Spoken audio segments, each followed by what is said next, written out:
Merci Stéphane. Je serais venu même si ce n'était pas une année électorale. Je suis chef du Parti québécois depuis 1 an et demi. C'est la première fois qu'on m'invite, c'est la première fois que je viens. Retestez-moi quand je serai premier ministre. Et vous allez voir que je vais être au rendez-vous, peut-être avec mon ministre de l'Habitation. Qu'est-ce que vous en pensez? Hein? Ce serait pas une mauvaise idée. C'était une idée de René Lévesque à l'époque de créer un ministère de l'Habitation. Et moi, je m'inspire beaucoup de René Lévesque. Je pense qu'il y a eu plusieurs bonnes idées. Il y en a quelques-unes qu'on doit compléter, quelques-unes qu'on doit reprendre, mais de penser que l'habitation et l'action de l'État dans l'accompagnement de l'habitation de HLM, de l'habitation abordable, d'OSBL, c'est une réalisation québécoise qui nous est apparue encore plus précieuse lorsque, à notre frontière sud, le marché de l'immobilier s'est complètement écrasé, que des gens ont dû quitter leur maison en 2008, 2009, 2010. Morgan Stanley a été sauvé, mais des centaines de milliers de familles à revenus modestes n'ont pas été sauvées. Et moi, j'ai beaucoup de rapports avec des Américains, puis quand on m'a demandé, mais comment s'est passée la crise de l'immobilier pour les familles au Québec? Je dis, on n'a presque rien vu, parce qu'on a un extraordinaire réseau de logements sociaux, d'habitations à loyer modique. Il faut dire que notre Caisse populaire Desjardins n'est pas cotée en bourse. Et donc, ces cours n'ont pas pu s'effondrer. C'est quand même quelque chose que le principal employeur privé au Québec ne soit pas comme ailleurs Walmart, mais une coopérative. Ça dit quelque chose sur nous. Et parfois, entre deux crises, il y a des économistes de droite, M. Chassin, par exemple, qui dit « Ce serait tellement mieux si le privé s'occupait de tout. » Moi, je dis « Mais où étiez-vous en 2008 quand le privé s'occupait de tout et était déréglementé? » Bien, nous, on était dans la société nord-américaine la plus collaborative du continent, celle qui croit le plus à l'accompagnement de l'État au service des gens. Et puis on peut faire mieux. Cet État-là, il peut être plus souple, plus efficace, plus réactif. On peut avoir un meilleur rapport qualité-prix avec notre État. Mais il me semble que la démonstration a été faite pour l'ensemble des services à la population que lorsque c'est le privé qui s'en occupe et qui s'auto-réglemente, ce que ça donne, ce sont des inégalités, ce sont des faillites, c'est de la misère humaine. Et tu disais, Stéphane, que bientôt, il y aura un débat, puis il y aura une élection. Et ça va être un des enjeux de l'élection. Est-ce que nous voulons reprendre le chemin qu'on avait pris sous Jean Lesage, sous René Lévesque, sous Jacques Parizeau, même Lucien Bouchard et Bernard Landry, de construire, génération après génération, un lieu distinct en Amérique du Nord où la coopération, la solidarité, la réduction des inégalités, l'égalité des chances est le maître mot de notre action politique, ou est-ce qu'on veut essayer ce qui n'a pas marché ailleurs? Et je vous le dis tout simplement, il s'est passé quelque chose hier. Ce n'était pas dans mon discours, mais tu m'as inspiré, Stéphane. Hier, 2 candidats ont été choisis pour représenter des électeurs et représenter leur parti. Alors, dans Pointe-aux-Trembles, une investiture convoitée. D'habitude, on dit contestée, mais j'aime mieux convoitée. Une investiture convoitée entre 2 personnes de grande qualité. Et c'est Jean-Martin Hossan qui a gagné. Jean-Martin Hossan qui représente l'économie sociale, l'entrepreneuriat collaboratif. Une idée de la réussite d'une société, de la réussite collective en économie et dans le cadre social. Et j'ai insisté pour que Jean-Martin soit dans notre équipe. Et il y avait toutes sortes de raisons. Il y avait des raisons de cohésion du mouvement indépendantiste, mais il y avait aussi le symbole que Jean-Martin représente du fait de son travail au chantier de l'économie sociale. Et moi, je suis très content de l'avoir dans l'équipe. Le même jour, François Legault qui est président de ce que j'appelle affectueusement la compagnie Avenir Québec. Parce que, non, mais j'ai une compagnie, mon père a une compagnie, c'est correct les compagnies. Mais comme François avait décidé que c'était trop compliqué de devenir chef du Parti québécois, il a décidé de partir son propre parti. Et il n'y a pas eu de course au leadership. Quand tu crées ton parti, c'est toi le chef. Et puis, il n'y a pas de vote de confiance non plus. J'ai remarqué ça. C'est stressant, des votes de confiance, mais ça renouvelle les vœux. Moi, j'en suis sorti assez régénéré. Mais c'est lui qui détermine qui représente le parti dans chacune des 125 circonscriptions, comme ses gérants de succursales. C'est une façon de voir la politique. Ce n'était pas celle de René Lévesque, ce n'est pas la mienne. Donc, il a choisi Yuri Chassin, que je connais bien depuis des années, qui est un homme dont je respecte les convictions, que je ne partage pas, et qui est très à droite de ce que François Legault dit qu'il est depuis plusieurs années. Alors, mais pourquoi le recrutes-tu si tu es en désaccord avec tout ce qu'il dit sur la privatisation de la santé, sur la fin des CPE, sur même le bien commun? Il se méfie du terme bien commun. Alors donc, c'est bien. On a deux personnages forts, avec des convictions très contrastées, et qui vont participer à cette discussion que nous allons avoir. Alors évidemment, pour nous, il est essentiel que le gouvernement québécois revienne en habitation, parce qu'on a eu ces 4 dernières années de la relation publique. Ça va se faire, on va le faire, vous allez voir, on travaille sur une politique, on va faire ça. Et on me dit que ces derniers mois, le nombre d'autorisations augmente pour des nouveaux projets. Est-ce qu'il y a une coïncidence avec la venue d'élections? Je vous laisse tirer ces conclusions. Ça ne sera pas trop difficile sur vos synapses. Mais nous, on pense que ça doit être fait tout le temps, parce que les besoins, ils sont là tout le temps. Et nous sommes des gens de terrain. C'est pourquoi des gens comme Dave Turcotte, Harold Lebel, Catherine Fournier ont fait le tour du Québec. Il y en a sûrement plusieurs d'entre vous qui les avez rencontrés ces derniers mois, parce qu'on le sait, qu'on veut avoir une action qui est plus décisive, plus affirmative pour le logement social partout au Québec. Et on vous connaît bien. Puis dans Rosemont, la petite patrie, c'est un terreau extrêmement fort de gens qui sont actifs sur ce terrain. Mais on voulait entendre l'ensemble des groupes, apprendre ce qu'on ne retrouve pas dans les rapports et avoir une meilleure compréhension des enjeux. Le logement communautaire et social, c'est une histoire humaine empreinte de solidarité et de respect. Le droit d'avoir un chez-soi abordable.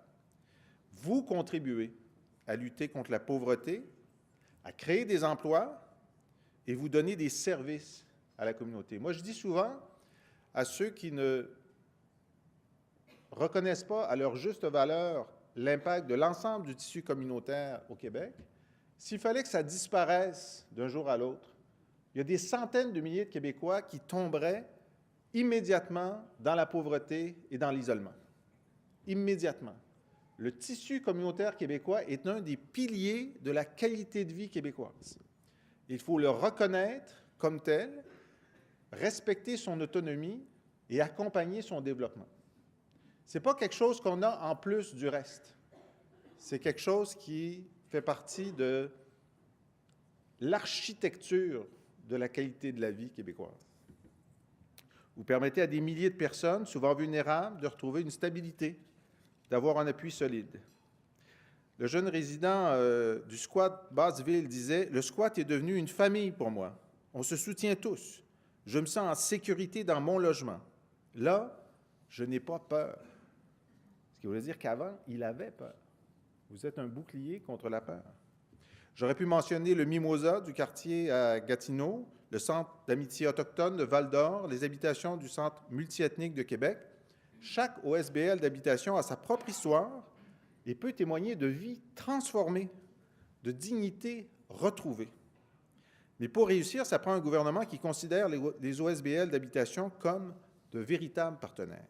Des partenaires qui se font confiance, qui se respectent et qui partagent la conviction qu'il nous faut un État fort au service des gens. En 1996, j'étais présent au grand sommet économique qui a abouti à la création du chantier sur l'économie sociale. Et je me souviens que c'était un moment important. En 2013, le gouvernement auquel je participais a adopté une loi pour reconnaître la contribution de l'économie sociale au développement du Québec. Et j'appuyais mon collègue Sylvain Gaudreault dans cette entreprise. Et l'économie sociale a fait du Québec déjà une société plus prospère et plus juste. Nous sommes d'ailleurs une référence en la matière. On vient du monde entier pour voir ce qu'on fait ici. Les OSBL d'habitation ont un rôle clé à jouer dans le développement de l'économie sociale et dans le développement du Québec, point. Au Parti québécois, nous souhaitons encourager l'excellent travail que vous faites, tous, auprès de votre communauté et pour notre société, par votre engagement dans les quelques 1200 OSBL d'habitation. Comment on va le faire? D'abord, nous réitérons vraiment la construction de 3000 nouvelles unités annuellement. 3000 unités de logement annuellement, pour moi, c'est un minimum.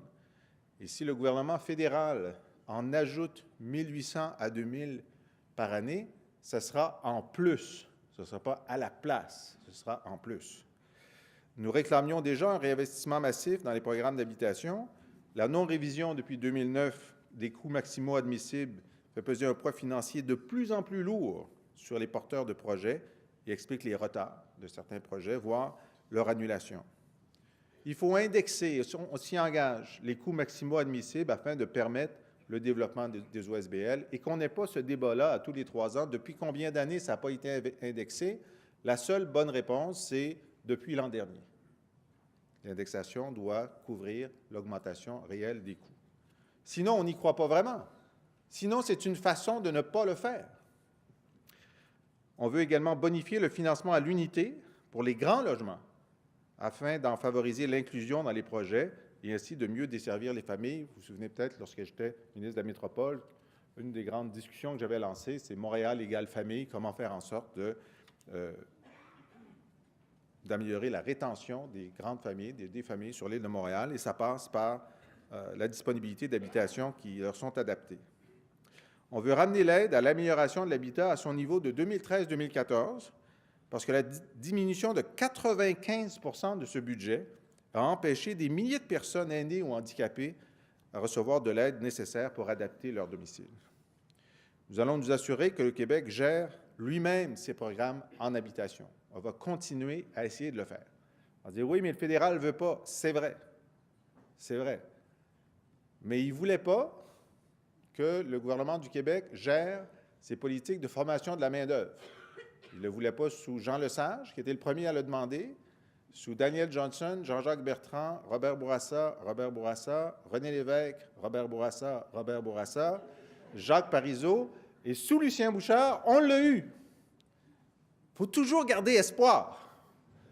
Et j'ai remarqué que quand les souverainistes sont au pouvoir, on a des gains en attendant l'indépendance dans le deuxième mandat. Pourquoi on a des gains? Ce n'est pas parce qu'ils nous aiment, ce n'est pas parce qu'ils nous respectent, c'est parce qu'ils nous craignent. J'ai hâte qu'on soit craint à Ottawa à partir du 1er octobre prochain.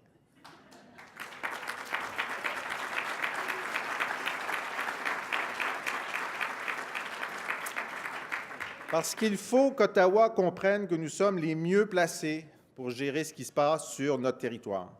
Nous sommes les mieux placés pour nous occuper de notre monde. Nous allons aussi nous assurer que toutes les sommes que nous irons chercher s'additionneront à celles que nous avions prévues pour l'habitation. Le crédit d'impôt pour maintien à domicile, l'objectif, c'est de permettre aux personnes aînées ou vivant avec un handicap physique, une maladie mentale ou dégénérative de demeurer chez elles tout en accompagnant adéquatement les proches aidants et en impliquant les professionnels de la santé, les entreprises d'économie sociale et les organismes communautaires. Je sais que sur ce point, comme sur plusieurs autres, il y a une tentative qui semble venir des tréfonds du Conseil du Trésor de mettre en opposition les entreprises d'économie sociale et le privé pour des appels d'offres pour un certain nombre de programmes pour lesquels l'économie sociale et l'OSBL ont fait la démonstration de la qualité de leurs services. Alors, je tiens à vous dire que je suis extrêmement réfractaire à ces tentatives. On le voit aussi en insertion en emploi, qu'il y aurait une volonté d'aller en appel d'offres et de faire en sorte que les entreprises du privé viennent. Le privé a sa place indispensable dans la société québécoise. Mais lorsqu'il s'agit d'avoir un programme qui a un supplément d'âme, c'est souvent pas la bonne solution. Pérennité du logement communautaire, je veux souligner l'importance d'assurer cette pérennité au-delà de la fin des conventions, et je sais que vous en discutez beaucoup. L'abandon des OSBL à la fin de ces conventions peut avoir des conséquences terribles pour vous, pour les plus vulnérables. Je sais qu'avec Stéphane, vous travaillez sur une solution, la mutualisation des réserves, pour faire en sorte qu'il y ait une force collective pour faire face à ça. On en discutait tout à l'heure avec les représentants de la Société d'habitation du Québec. Je suis très ouvert à ces solutions et j'ai hâte d'être en position de les traduire dans la réalité. Alors, nous sommes à la veille d'une élection, vous le savez. Vous avez l'occasion d'entendre les représentants de chacun des partis, leur poser des questions. Je vous dis, moi, je veux que les programmes de chacun des partis soient les mieux connus possibles. Et je fais le tour du Québec, je parle de nos propositions, mais je parle aussi des propositions des autres. Et je me rends compte que plus je parle des propositions des autres, plus les gens veulent voter pour moi. Alors, je suis pour la transparence. De Val-d'Or aux Îles-de-la-Madeleine, en passant par Gatineau, Montréal, Drummondville ou Québec, vous avez su aider les Québécoises et les Québécois de tous horizons à être heureux. C'est le mot, à être heureux et à avoir une qualité de vie. Nous, on veut gagner le 1er octobre prochain pour donner aux Québécois un gouvernement qui vous ressemble, finalement. Parce que c'est ça, le but du jeu. Ce n'est pas d'être plus riche que tous les autres, ce n'est pas d'être gigantesque, ce n'est pas d'avoir des avions de chasse qui vont aller bombarder la Syrie, même si je ne dis pas que c'était une mauvaise idée de le faire. Mais ce n'est peut-être pas notre rôle dans le monde. C'est de faire en sorte de générer de la qualité de la vie pour la totalité des Québécois. Et si on veut être un exemple dans le monde, c'est un exemple de comment on réussit à faire ça, nous, sur le continent nord-américain. Alors, je veux diriger un gouvernement, avec la vice-première ministre Véronique Yvon qui vous salue, un gouvernement qui travaillera en partenariat avec les OSBL d'habitation, les groupes communautaires, pour donner aux Québécoises et aux Québécois un État qui est proche d'eux. Un gouvernement qui sait compter, mais qui a, comme vous, du cœur. Merci beaucoup.